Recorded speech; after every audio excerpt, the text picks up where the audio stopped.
Hi all, welcome and welcome back to my channel. In this video, I want to make you aware of a missing 13-year-old girl from Kissimmee, Florida named MADELINE SOTO, who police say went missing around 8 a.m. on Monday, February 26th, after her mother's boyfriend dropped her off at a church close to her middle school that morning. And her story is eerily similar to Audrii Cunningham's story. The precious little 11-year-old who also went missing after her father's friend claimed he dropped her off at a bus stop in the morning before school. Just like Audrii, Madeline's mother's boyfriend said he dropped her off in the morning before school, and it wasn't until Madeline's mother went to pick her up from school around 4:30 p.m. that she claimed she was informed that Madeline, or Maddie, never made it to school that day. And police said they were notified around 8 p.m. that evening that Maddie was gone. 8 p.m. Now, I'm not going to go off about the fact that this child was not reported missing for 3.5 hours after her mother was informed that she never showed up for school that day, because I'm going to stay focused on getting Madeline's information out, because that's the important part right now. This is every parent's worst nightmare. Now at 5, more than 100 law enforcement officers taking to the woods looking for a missing 13-year-old girl. The clue leading officers to think she's in the woods right now. No one has seen MADELINE SOTO since she was dropped off for school on Monday. Thanks for joining us tonight. I'm Matt Austin. And I'm Lisa Bell. Sky 6 was over the scene showing law enforcement searching the Hunters Creek area. The sheriff says when they searched her phone, they found messages saying she wanted to live in the woods once she turned 13, which was just a few days ago. News 6's Catherine Silver is working this story for us tonight. So, Catherine, what other details are you learning from the sheriff? Well, as soon as the sheriff told us what they found on Maddie's phone, we wanted to know when those messages were sent and who may have known about them. He could not give us much more information this afternoon. What the sheriff could tell us is his team is doing everything they can to find Maddie. From above, you can see just how massive the search for Maddie Soto is. Crews stationed at Osprey Park, spread out in the parking lot, ready to look for leads. It's been 2 days since anyone has seen or heard from the 13-year-old. Here's Sheriff John Mina. This is every parent's worst nightmare. Maddie was on the way to Hunters Creek Middle School when she disappeared Monday morning. We're told she was dropped off at this church nearby to walk a short distance to school, but never showed up. At approximately 4:30 on Monday afternoon, Madeline's mom went to the school to pick her up and found out that Madeline was not there. The sheriff says his team is talking to her family and ready to search their home. Canines brought in never found a trace of her. What detectives did find was her phone she left behind and a message on it. There is information on the phone that indicated that she told people when she turned 13, she actually wanted to go live in the woods. Maddie just turned 13 last week. She was last seen in a green sweatshirt, black shorts, and white Crocs. Word has spread fast through the Hunters Creek community. It seems everywhere you go, there's flyers posted in store windows with pictures of Maddie and some contact information. We met the director of Victory Martial Arts. We have over 300 families here. They've been posting everywhere. She has a stack of flyers, thousands she's passing out. I have a 10-year-old, I have an 18-year-old, a 10-year-old, and I have a niece who just turned 13 today. And we just celebrated her birthday, so this is like very scary. It hits home for so many in Hunters Creek who just want Maddie to come home safe. That's right, and here's one of those flyers again with all the information that deputies here are also posting online about Maddie. At this point, I'm told that they are considering all possibilities, and they're asking anyone with information about her whereabouts to please call them right away. I'm live in Orange County. Catherine Silver, getting results. Now, more than 50 people are part of an emergency response team searching for this missing teenager. Detectives are part of that team looking for 13-year-old MADELINE SOTO. Good afternoon. I'm Kirsten Delgado. Investigators say that teen hasn't been seen in more than 2 days. She was last seen in Hunters Creek. Channel 9's Daryl Matthews is live for us at Osprey Park, where that search started. Daryl, what do we know right now? Yeah, so Kirsten, right now we're standing in the command center where earlier today deputies convened to come up with a plan to find this missing teen. They say that they are keeping this park and the open space clear from anyone that is not into this search party. Now, the teams have been out here canvassing this neighborhood of Osprey Park along with the area close to Hunters Creek Middle School and the field behind a church where the teen was last seen. They're looking for leads to find 13-year-old Madeline Soto. Soto was last reported missing Monday night after her mother says she never made it to school or home after she was dropped off for school on Monday morning near Peace Church. Soto was last seen in the area of Town Loop Boulevard and Hunters Park Lane. Yesterday, we spoke with Maddie's mother at their home just hours after she reported her missing to law enforcement. I feel like I can't breathe. All I keep thinking about is, where is she? Is she safe? Is she okay? But we're all a wreck. My entire family is a mess. We're just so worried. Now, Ms. Soto says her boyfriend was the last to see and drop off Maddie. Detectives have also been talking to the family, and they are concerned about her safety. For now, we are live in Hunters Creek. Darryl Matthews, Channel 9 Eyewitness News. Hey, sun's going to set and dozens of volunteers are still out there looking for 13-year-old Madeline Soto. They've been out there all day in a wooded area near Hunters Creek in Orange County. Good evening. I'm John Brown. And I'm Lou Ann Sorrell. Deputies have officially called off their search for the day. Fox 35's Caroline Coles is joining us live tonight. So, Caroline, the girl's family is just terrified that she could be in danger. Yeah, just like any family would be. They're nervous, they're scared, they're worried. They just are hoping and praying that they find her safe and, most importantly, alive. I really don't think she would have ever done anything like that, to just pick up and run away with no trace of anything. 50 hours and counting. That's how long it's been since 13-year-old Madeline Soto was reported missing. On Wednesday, family, friends, and dozens of deputies searched several areas around Orange County. And still, no sign of the teenager. I'm trying to believe that she is still alive out there. Maddie was last seen Monday morning after being dropped off near her school by her mother's boyfriend. But after drop-off, Maddie never made it to school. Maddie's mother telling us surveillance video shows Maddie hanging out in a church parking lot on Monday morning after being dropped off for school, but she never made it inside. I don't know if she's somewhere safe. That I have high doubts. Why do you say that? Just because of the world we live in right now, everything's really crazy. Sheriff's deputies are using canines and a piece of Maddie's clothing to try to track her scent in the Hunters Creek area. And just like the family, the Orange County Sheriff's Office is also concerned for Maddie's safety, especially after finding troubling messages on Maddie's phone. There is information on the phone that indicated that she told people when she turned 13, which was on February 22nd, she actually wanted to go live in the woods. Sheriff Mina says they have collected video from where she went missing and will continue to extensively look for Maddie until they locate her. We're worried about where she is and God forbid, but what's happening to her, if anyone has her, if anything like that.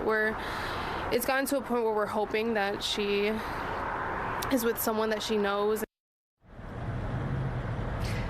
Now, the family, of course, watched that press conference that we saw earlier from Sheriff Mina, and they text me saying, look, we hear what the sheriff is saying, but we want to let it be known and clear that Maddie would never, ever run away. So that's what they're putting out there. And again, they're hoping and praying that she returns home safely. Reporting live here in Orlando, I'm Caroline Coles, Fox 35 News. And police just posted an update on their Facebook page that Maddie's mother's boyfriend, Stephen Stearns, has been arrested and is considered the prime suspect in Maddie's disappearance.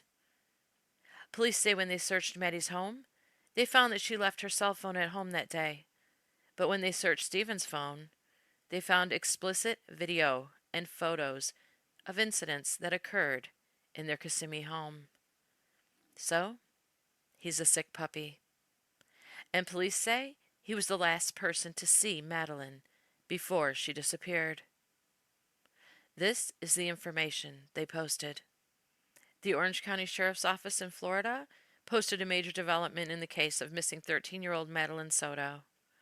They said this evening, the Kissimmee Police Department, working in conjunction with the Orange County Sheriff's Office, arrested Stephen Stearns, 37, for sexual battery and possession of child SA material. Stephen Stearns is the boyfriend of Madeline's mother and the last confirmed person to see her on the morning of Monday, February 26th. During the investigation into Madeline's disappearance, Orange County Sheriff's Office detectives discovered disturbing images when they forensically examined Stearns' phone. A review of the phone's data revealed attempts to delete evidence. Through the work of our digital forensics unit earlier today, detectives discovered images and videos that were criminal and sexual in nature.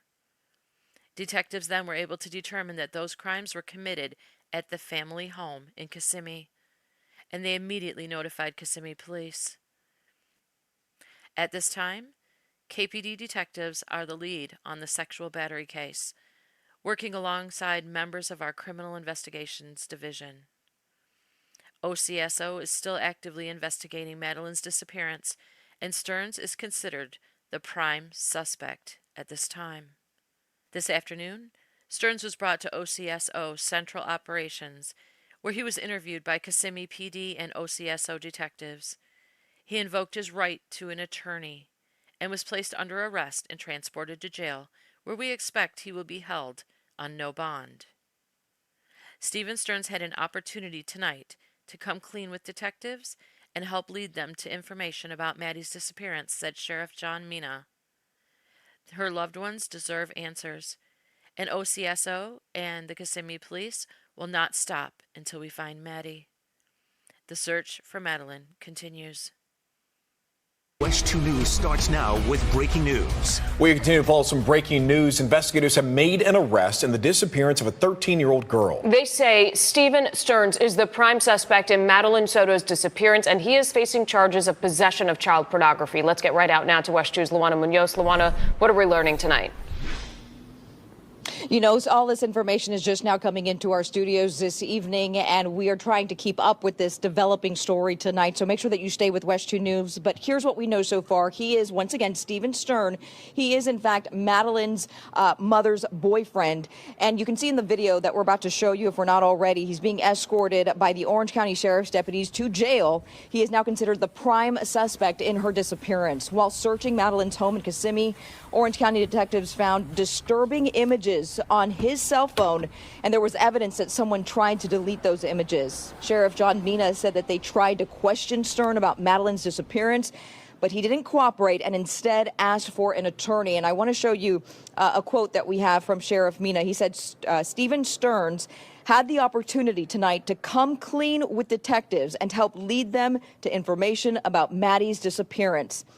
He said her loved ones deserve answers, and OCSO and the Kissimmee Police Department will not stop until we find Maddie. So once again, the search for Madeline continues tonight. This is an active and ongoing investigation. We know that they have been canvassing the Hunters Creek area and any other area where they may get some leads. So they continue that search tonight, and they're asking anyone who may have information about her whereabouts to contact them directly. Make sure to stay with West 2 News. Again, we're going to stay on top of this developing story, both on air and online at WESH.com. Reporting live in Orange County tonight, I'm Luana Munoz. Police held a press conference discussing the details of the search for Maddie, but they held it before her mother's boyfriend was arrested.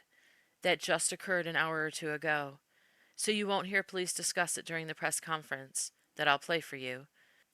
But they do discuss that they found messages in Maddie's phone that said she wanted to go live in the woods when she turned 13, and she just celebrated her 13th birthday on February 22nd.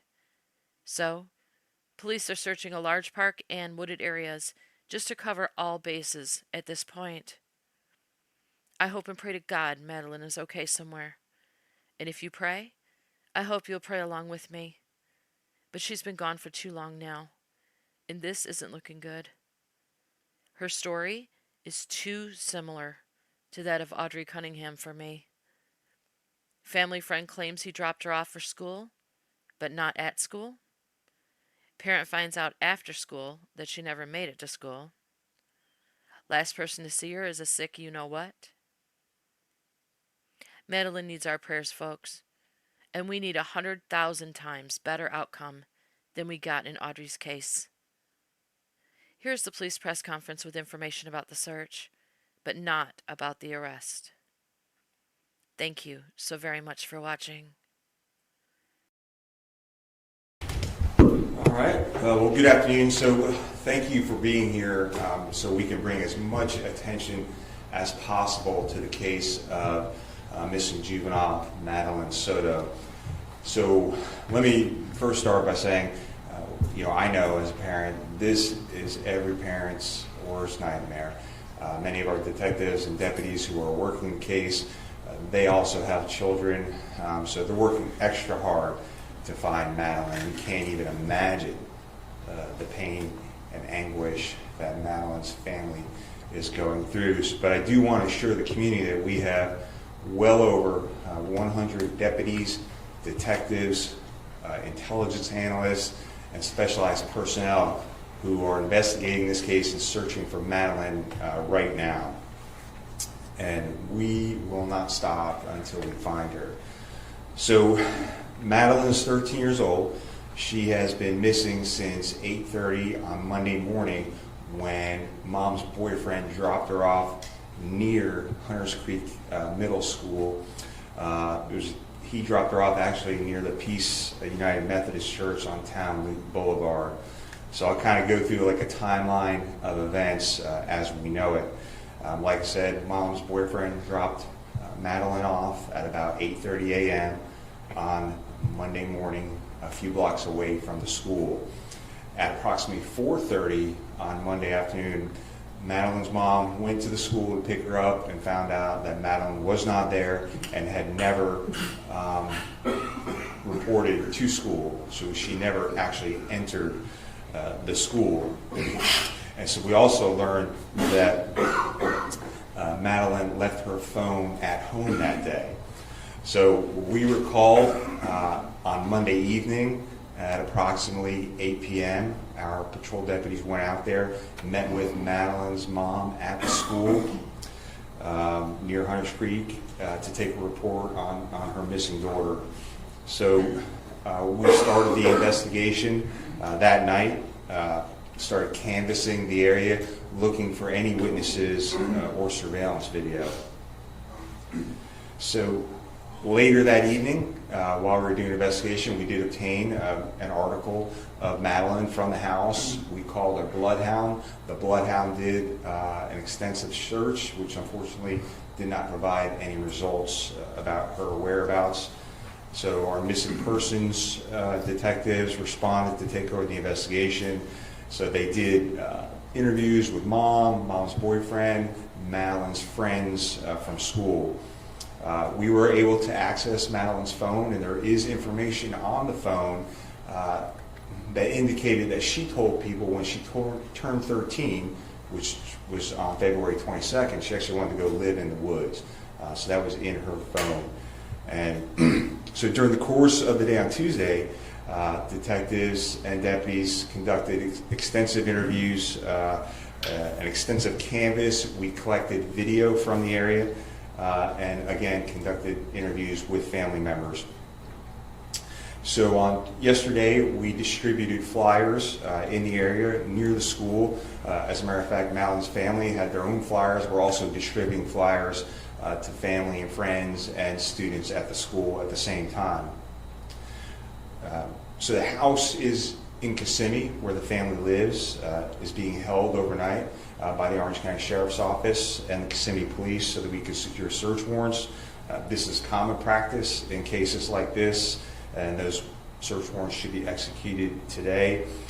On Wednesday this morning, more than 50 members of our emergency response team responded out there to the area near the school and conducted an area search for Madeline.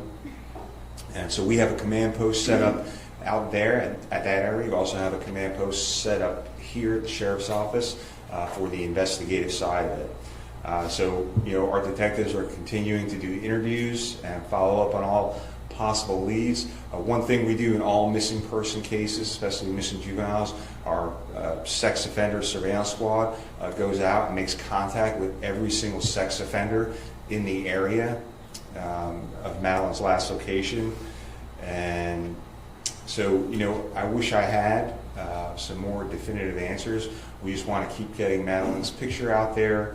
We want people who may know something about her disappearance to call us. They can call us anonymously at 1-800-423-TIPS. They can also call 911 if they think they know what happened to Madeline. And again, it's every parent's worst nightmare, but rest assured that we are doing everything possible. We have an extensive section dedicated to working solely on finding out where Madeline is. Now, I'll take some questions, but again, still early on in the investigation. I'll start over here. Amber Alert, are we expecting to happen? So right now, the facts of the disappearance don't qualify through the Florida Department of Law Enforcement for an Amber Alert. Certainly, if through the investigation it does qualify for an Amber Alert, we will send that out. Sheriff, just I know we say it's her mother's boyfriend. Is there any indication the father's in the picture? Is he local? Is there any possibility another family member from, I guess, previous marriage might be involved in this? There's no information to indicate that there's another family member, an outside family member is involved. No, not at this time. Is he local, the father, do you know? I'm not sure. Sheriff, you meant... Okay. Yeah, sorry. Based on what you found on the phone, is there any indication that she was planning to live with somebody else in the woods? No, just the information on the phone was that when she turned 13, which was just February 22nd, she was going to live out in the woods. So, which is one of the reasons we're out there in that area searching. Was that conversation with a friend? That was, through either text messages or other social media messages. Sheriff, I know you had mentioned that Madeline asked to be dropped off at church away from the school. The family also said that as well. They also mentioned that she asked to be dropped off an hour before school. Anything suspicious about the location of where she was dropped off and the timeline of when she was actually dropped off? Yeah, that's certainly all the things that our detectives look at. I know the initial information was that she said, hey, I'm embarrassed of this vehicle, whatever, so drop me off at this location. We're still following up on all of that. But yeah, it's certainly something that we will look into. Why not drop her off at the school? But we're looking into all of that. Sheriff, we've heard there is surveillance video from that church that was given to detectives. Does it show her actually getting out of the car and starting to walk? So we collected that video, analyzed it, and it's a very, very grainy video, so we're not actually sure if that's Madeline. But we've collected video from other parts of that area too. At this point, are you looking at the boyfriend, the person who dropped her off, as a suspect, or anybody as a suspect? So anytime we have like a missing juvenile, we certainly look at everyone that has contact with that juvenile. That's one of the first things we do. So the investigation is ongoing. Any reason to believe there is any criminal or suspicious activity in this case at all right now? So yeah, anytime that we have a missing kid who left her phone at home, who was dropped off, early, a few blocks from school, we look at all of that. So, anytime a child goes missing, to me, it's always suspicious. And in this case, that's why, we're putting all these resources towards finding her. Well over 100 personnel are working to find her, from detectives to analysts to specialized patrol, mounted patrol, our emergency response team, and others. When she left for school that morning, was she carrying anything besides the obvious? Not to my knowledge, no, nothing that was beyond the obvious, no. Yes? Are you talking your searching Oakwood Park? If there is any indication that she can be around their area? Where? Oakwood Park? So we're searching all the areas around that area where she was last seen, and then of course we're searching any area where we've received any tips or any areas that investigative leads have led us to. Sure. Do you know when that text message or social media message was actually sent, when that communication was made? I can't tell you exactly when it was. It obviously it was before She turned 13, which was February 22nd, but that's all I can tell you right now. And was there any indication that there was some sort of turmoil in the household while she's telling folks that she's thinking of living in the woods? Other than that, to my knowledge, there was no other indication of turmoil in the house. Family believe that she was taken. There is any possibility of that? So, that's why we have all these people out there. We don't know if she was taken. We don't know if she stepped away. She left her phone at the house. So that's why we're putting all this effort into. That's why we're doing this press conference to hope someone from the public may have saw something. It might not have seemed like a big deal at the time, but now knowing what Madeline looks like, maybe it's some information that could help us find her whereabouts. Sheriff, we're told that Madeline was into online gaming. Her mom mentioned that she had a passion for gaming online. Any indication if something could have happened, perhaps connected to online? Yeah, so anytime a juvenile goes missing, we're always looking at social media or phones. Obviously, I said we have her phone, we're able to analyze her phone. So anything that's involving gaming or social media, certainly we take a look at. And just know that a lot of times some of that information from third-party social media platforms does take time. We need to get subpoenas and information. But we are looking at that phone, and certainly that's things that our detectives will look at. I know you said that the house is being held in Kissimmee, but any chance we're getting information that there could be a search going on in St. Cloud near Old Hickory Tree Road? Do you know if that's... Yeah, so like I said, throughout the investigation and tips that come in, we search different areas. So they are in St. Cloud, deputies? I'm not exactly sure where they are right now. I just know that we've searched several areas out there. Sheriff, you mentioned the bloodhound. Just curious. Obviously, bloodhounds pick up a trace of Madeline. I believe you had deputies out there by the middle school today. That's also where the trail is. Can you just give us an indication, like what kind of radius a bloodhound can do, or an area, or? Yeah, the bloodhounds. I mean, we put out our own videos. Depending on the scent and how strong it is, there's cases of bloodhounds tracking someone a mile or even more away. So that's why we have bloodhounds here. We use them anytime we have a missing person. And so, it's one of the reasons not too long ago, we put out our scent evidence kit.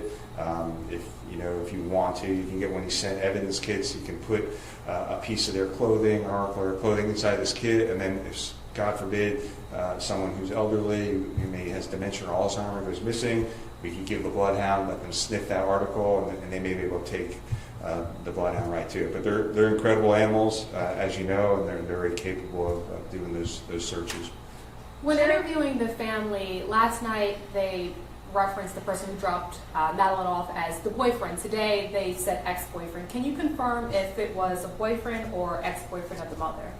So the information I have is that it was that the mom's boyfriend dropped her off. That's the information I have.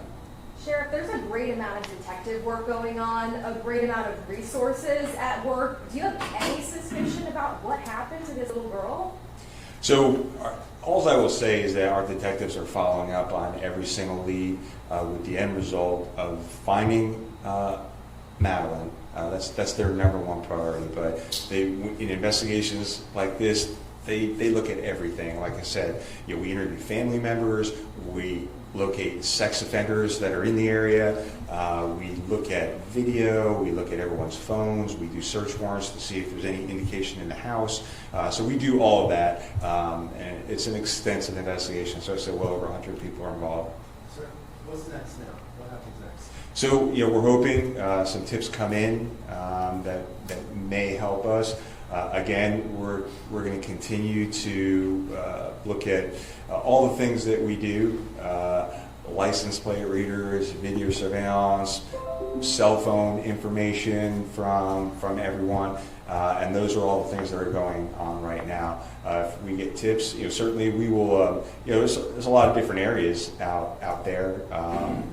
And we'll send our search teams to different areas over the next couple of days.